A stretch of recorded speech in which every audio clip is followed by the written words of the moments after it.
و در حیات شخصی هم همین خیلی واقعی غیر عادی روی داد که من یک شب در شب خوابم شیخ الرئیس رو در همان صورتی که در صورت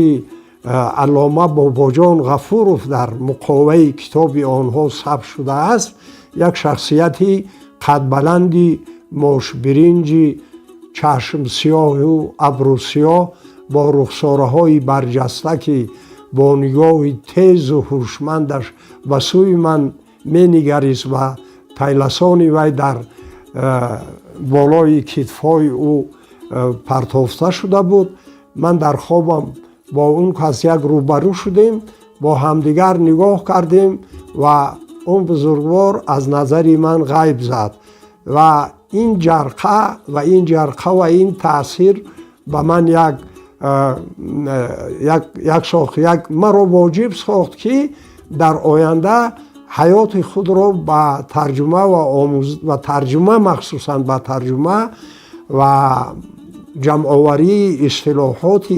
علمی این بزرگوار ببخشم و میتوانم گویم که امسال من امکان ندارم با سبب‌های مخصوص، ولی سال آینده یک فرهنگ عربی، تاجیکی و روسی فلسفی و منطقی را که در پایه آثار این بزرگوار تألیف کردم، من اون رو برای خوانندگان پیشکش می‌سازم و تا امروز من اکثر مطلق اثرهای ابن سینا را به زبانهای تاجیکی و مخصوصا زبان روسی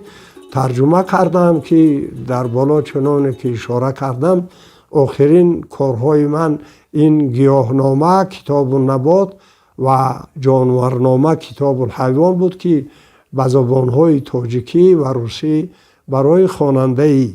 گرامی تاجیک و خوانندگان و هواداران ابن سینا پیشکش کردم.